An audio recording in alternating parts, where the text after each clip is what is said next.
buổi sáng mọi người. Chào buổi sáng. Mí chưa? Mẹ buộc tóc cho Mí nhé. Sáng hôm nay mình có một số lịch trình như sau nè. Mẹ sẽ đi ăn với cả cô Loan, cô Công Nông với cả bác Hạnh. Nhưng mà Mí bị ho nên Mí sẽ ở nhà chơi với ông bà với bà và với cô nhá. Mí sáng nay vừa mới mở tung cái hộp kem hồng. Đây, ngồi đây, buộc tóc xinh à. Nhìn này, buộc tóc xinh. Không đau đấy, con chạy nó không đau. Đưa chun đây, buộc nốt bên kia này. Bẩn đấy, sáng nay Mí vừa mở cái gói thuốc kem, tiếp kem ham. Vặn được ra, cái nắp ra xong rồi bóp tùm lum ra đây, nên bẩn quá này. Đi đi vào kia mẹ phải rửa tay lại cho con đấy nhá. Tay bẩn đâu. Kem ham ăn vào thì sẽ bị làm sao? Đôi bê, đúng rồi, bẩn đấy. Rồi kem ham con mà ăn vào con sẽ bị làm sao? Đau gì? Đau gì? Đau gì? Đau bụng. Đừng có ăn kem ham vào nhá, Mí nhá. Ăn mà là đau bụng đấy, ao chi ấy. Phải đi bệnh viện gặp bác sĩ. Con lại khóc ầm lên. Bác sĩ cũng không làm gì con đâu, nhưng mà con bị đau. Đấy, Mí ho nặng đây này. Thương quá. Đây mẹ lau tay này. Tay bẩn đây này. Ai nghỉ kem. Kem phải ăn hóa chất thôi. Thuốc đấy. Kem ham, thuốc. Thuốc, đau bụng đấy. Ăn vào sẽ bị làm sao? Thế con có đọc chuyện ở Pao không? Pao đâu? Đây. Pao đây. Có bạn gì đây? Quả. Đây bạn gì? Cụt, đúng rồi, chi cánh cụt. Thế bạn gì đây? Thỏ, đúng rồi. Thế bạn gì đây? Hả? Bạn gì? Cạc đấy. Thế bạn Pao là bạn gì? Pao là bạn voi. Tôi đang make up một chút. Thầy góc ở chỗ người kia khủng. Để chuẩn bị đi cà phê với bạn bè. Hai tay đang đeo hai khuyên tai vì tôi đang không quyết định được là tôi sẽ dùng khuyên tai nào. Thật là dườm già. Xem mặc bộ gì đã rồi chọn khuyên tai tiếp. Tê đê. Hôm nay tôi sẽ mặc cái áo màu vàng này. Nó hơi crop top một tí. Và mặc về cái quần ống loe hơi lửng màu đen. Tôi định mặc chân váy mà chắc là quần thôi cho dễ di chuyển. Còn bây giờ thì sẽ đi đây. Bye bye mọi người nhé.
Mi ơi, đi măm đi.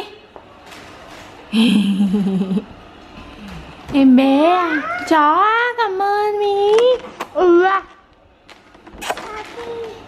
Bà vui á, cháu của bà vui á. Cảm ơn bà. Thôi để mẹ xin em. Đi xuống ăn đi con, không đói đi. Mẹ nấu thau mùi. Thơ mẹ một cái nè. Thơ mẹ một cái nè. Suy nghĩ à? Yêu á. Đây rồi á. Bạn Mỹ đang ngủ chưa? Giây phút yên bình hiếm hoi. Bây giờ là 2 giờ hơn và bạn Mỹ đã ngủ dậy rồi. Hơi ít hơn so với mọi khi. Bình thường bạn ấy sẽ nap buổi trưa tầm 2 tiếng. Đấy, nhưng mà hôm nay lại dậy sớm. Mỹ ơi, mắt bạn Vi chú đâu? Con trả mẹ cái chun này, mẹ buộc tóc nào. Tóc mẹ khó nóng quá, nóng. Mặc xong quần áo rồi và bây giờ hai mẹ con cháu sẽ chuẩn bị lên đường đi công viên cùng với cô Bóng nhá. Mí mặc bộ gì mà đẹp thế? Hôm nay váy của Mí là một trong những chiếc váy của các cô Little Pink tặng. Cảm ơn các cô. Váy đẹp không? Đẹp. Đẹp nhỉ? Đẹp nhỉ? Thế quần mẹ có đẹp không? Đẹp. Đâu quần mẹ đâu? Mẹ đọc cho nhá. Bạn gì đây? Mèo. Đây là chuyện chú mèo đi here. Quyển này thực ra nhiều chữ lắm nhưng mà hôm qua bạn ấy đi hiệu sách. Cứ đòi mẹ đọc nhá. Ngày xưa có một bác thợ xay. Đây là cái gì? Cối xay gì? Cối xay gió, đúng rồi. Gió ở kia có đúng không? Lý giỏi lắm. Kia là cái bộ xếp hình của bạn ấy. Đây là mẹ đánh son rồi mới đi nhá. Mình có thể lấy cho mẹ một thỏi son được không? Đây mẹ một thỏi son để mẹ đánh rồi mình đi được không? Gì? Chuẩn bị gì mà sẵn sàng thế này? Cầm theo bạn này đi nhá. Có cầm đi không? Thôi, để ở nhà. Đi thôi, đi chơi. Đi chơi.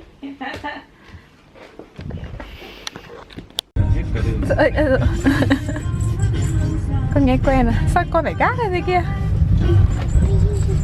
Tự quẩy hả? Các bạn thân mến với những ca từ và giai điệu ngọt ngào da diết trong ca khúc Rồi bắt chân, đã gác rồi lại còn bắt chân. Bà Ngọc Điệp Sarah. Con lại như vậy hả?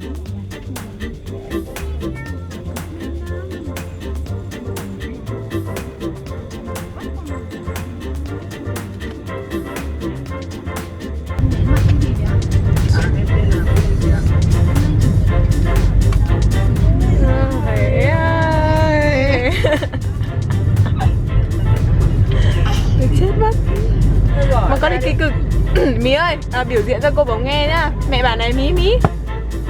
Kìa, mẹ bảo gì kìa? Tập trung. Mẹ bảo gì kìa? 1 2, come on. Lúc này nó đếm được đấy. Chả hiểu sao. 2 1. Không đẹp đâu con ạ. Mẹ để góp ý chân thành không đẹp đâu. Đều dây điện. Khoảng rất là bộ. Thấy đẹp đúng không? Cười khoái chí. Có đẹp không?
một bạn muỗi trí rồi.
tay nào.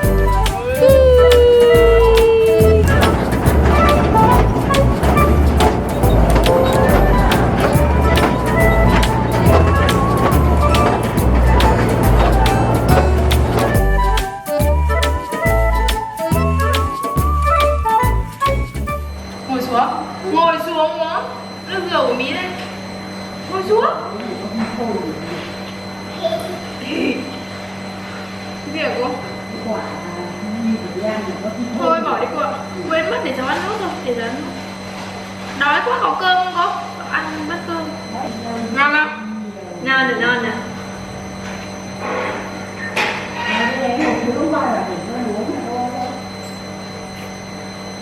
Sữa gì hả cô? Hả? Con ơi, đổ hết sang cùng váy rồi đây này. Mí. Chua á? Chọn quần áo gì? Mí. Bên đó không có quần áo, bên đó là khăn. Mí, tập trung vào đây. Rồi rồi, giỏi quá à. Khăn, đúng rồi. Mình không cần khăn con ạ. Mình lấy quần áo thôi. Khăn đấy. Thà bây giờ con thích mặc bộ gì? Mẹ gợi ý nhá. Váy với cả bạn chó được không? Thôi mặc quần áo nhá. Thế mặc quần thuyền nhá. Có mặc quần của thuyền không? Hay mặc kiwi? Thuyền nhá. Đây mặc quần của thuyền. Mặc áo nào. Áo nào nào. Hay mặc chấm bi này. Ui đẹp quá rồi. Ủa cái này bẩn rồi. Cái này hỏng rồi. Bye bye.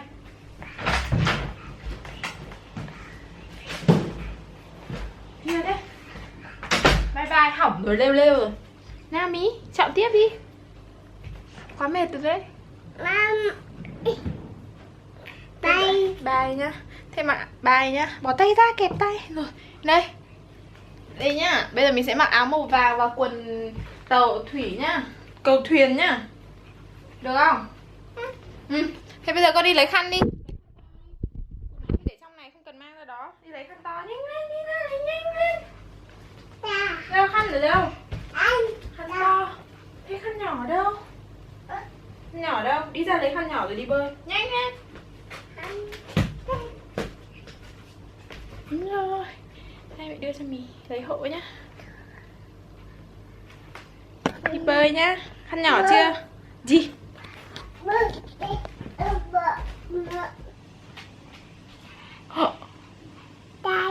Tay đâu? Ô tay Mí đâu? Tay đâu ấy nhỉ? Tay đây. Thơm tay một cái. Tay đây. Ô tay đâu? Đâu? Tay đâu ấy nhỉ? Tay đây. Khó thế. Tay đâu? Ô tay Mí đâu? Tay ai múa gì à? Đây thế. Đây bạn giấu hẳn vào đây rất kỹ lưỡng. Tay đâu? Tay đây. Đúng rồi. Nhắn quậy. Cô đừng nhặt những thứ linh tinh để ăn nữa nhá. Không. Tay đâu? Tay đâu? Tay mẹ đâu ấy nhỉ? Tay đâu? Tay đây. Tay mí đâu? Hết tay mí đâu? Bắt tay nè. Tay đây. Mẹ bé. Tay đây. Mẹ. Đi xuống nhà ăn nhá. Bye bye các cô đi. Bye đi. Bye nè. Bye bye. Con nói bye bye đi. Mí nói bye. Đầy đủ lắm. Bây giờ đã là 8 giờ kém rồi và Mí đang chọn truyện để đọc trước khi đi ngủ. Hôm nay cả hai quyển truyện mà Mí đưa chọn đều là truyện mới. Mí chọn một quyển nào. Thích đọc quyển nào? Đưa đây phải đọc cho. Non tan nhá. Tè dầm nhá. Thế con bye bye các cô đi. Hết bye bye cơ mà. Liên thuyền đấy. Con hẹn gặp lại các cô và những vlog lần sau. Cảm ơn mọi người vì đã xem vlog nha. Chào. Nhớ like, subscribe và comment nhá. Bye bye. Mí. Bye bye come on.